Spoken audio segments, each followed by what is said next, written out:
Hello everyone. આ number theory ઉપર એક વિડીયો સિરીઝ બનાવું છું, જેની અંદર 3 વિડીયોઝ હશે. મેં એક સમયે વિચારેલું હતું કે યુટ્યુબમાં હું કન્ટેન્ટ છે એને ક્લાસિફાઈ કરું, રાઈટ, એક પ્રોપર ઓર્ડરમાં રાખું. બટ ધીમે ધીમે મને એવું લાગે છે કે ઓર્ડરમાં રાખવું, ક્લાસિફાઈ કરવું યુટ્યુબ ઉપર એ થોડુંક હાર્ડ છે. બટ આ એક પ્લેલિસ્ટ આખું બરાબર હું ક્રિએટ કરવા માગું છું. નંબર થિયરી ઉપર 3 વિડીયોઝ આવશે. હવે તમે છે ને એક સિમ્પલ વસ્તુ કહું છું. આજનો જે ટોપિક છે that is Euclid's division lemma or Euclid's division algorithm. ગુજરાતીમાં આને કહેવાય છે યુક્લિડનું ભાગાકારનું પૂર્વ પ્રમેય. 10th સ્ટાન્ડર્ડની અંદર જે રિયલ નંબર્સ અથવા તો વાસ્તવિક સંખ્યાઓ કરીને જે ચેપ્ટર છે એની અંદર આવે છે. અને બહુ જ સિમ્પલ વસ્તુ છે, એટલી કોમ્પ્લિકેટેડ નથી. માની લો કે હું એક નંબર છે એને હું ડિવાઈડ કરું છું કોઈ બીજા નંબરથી, બરાબર. એક નંબરને કોઈ બીજા નંબરથી ડિવાઈડ કરું છું. અહીંયા મેં 23ને 6થી ડિવાઈડ કર્યું, તો અહીંયા મને કંઈક મળ્યું 3 અને અહીંયા કંઈક મળ્યું 5. 6 3s are 18 અને આનો ડિફરન્સ 5 આવ્યો.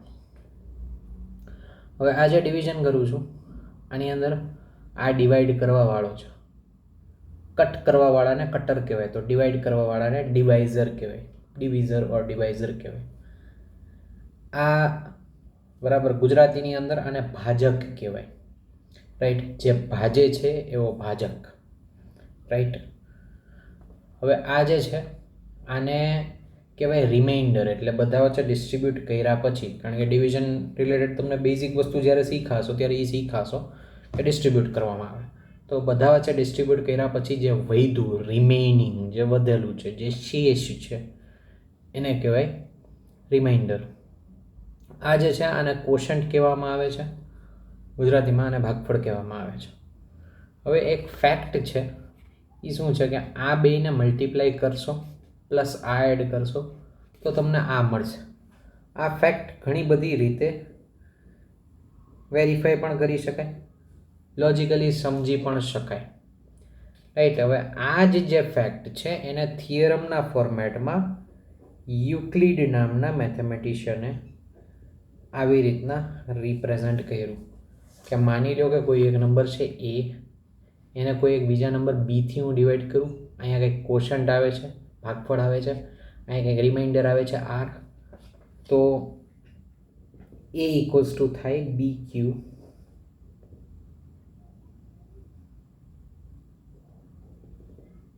Plus r. આવું થશે, a equals to b q plus r. અને એણે બીજી એક વાત એડ કરી હતી, આ જે આર નંબર છે, રિમાઇન્ડર છે,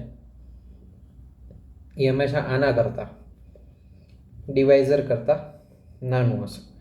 તમે આને 6થી ડિવાઈડ કરો તો 0 1 2 3 4 5 આટલા નંબર્સ આવી શકે. 6 ન આવે, 7 ન આવે, એવું કાંઈ ન આવે જો સાચી રીતના ડિવાઈડ કર્યું હોય તો, રાઈટ.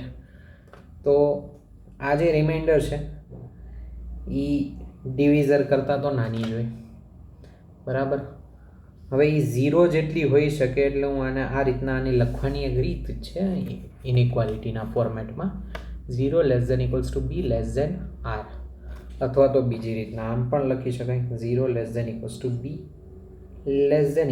r - 1. આરથી નાનું એટલે r - 1 જેટલું હોઈ શકે, રાઈટ. સો આ જે વસ્તુ છે આને કહેવાય યુક્લિડ્સ ડિવિઝન લેમા, યુક્લિડનું ભાગાકારનું પૂર્વ પ્રમેય, જે 10th સ્ટાન્ડર્ડની અંદર આવતો ટોપિક છે. સમય સાથે જો કે એક વસ્તુ મેં ઓબ્ઝર્વ કરી છે કે આ બધા જે ચેપ્ટર્સ હકીકતે જે મને ઇન્ટરેસ્ટિંગ લાગે છે, મારો બાયસ આવી ગયો આની અંદર, એનું વેઇટેજ જનરલી ઓછું કરી નાખ્યું છે કે 4 માર્કમાં પૂછાય કે 5 માર્કમાં પૂછાય આઉટ ઓફ 80. ગુજરાત બોર્ડની વાત કરું છું.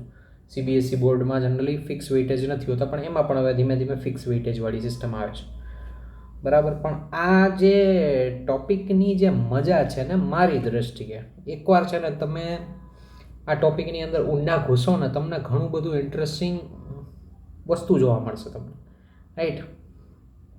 તો આ જે છે યુક્લિડ્સ ડિવિઝન લેમાં, એના ઉપરથી આગળના હજી 2 ટોપિક્સ જેની આપણે વાત કરશું, બરાબર. નોટ અને બુક કંઈક સાથે રાખીને લખતા જાજો. હવે બની શકે તમે લંચ કરતા હોય એ ટાઈમે કદાચ કંઈ બરાબર આ વિડીયો જોતા હોય, કે તમે સૂતા છો, બેડ ટાઈમ છે અને તમે આ વિડીયો જોવો છો, એવું કાંઈ હોય ને લખી ના શકો, તો નિરાતે બેસીને લખો, કાંઈક કરો. લખવું એના ઘણા બધા બેનિફિટ્સ છે, પ્રૂવન બેનિફિટ્સ છે નોટ્સ ટેકિંગના, right. With this I will end this video.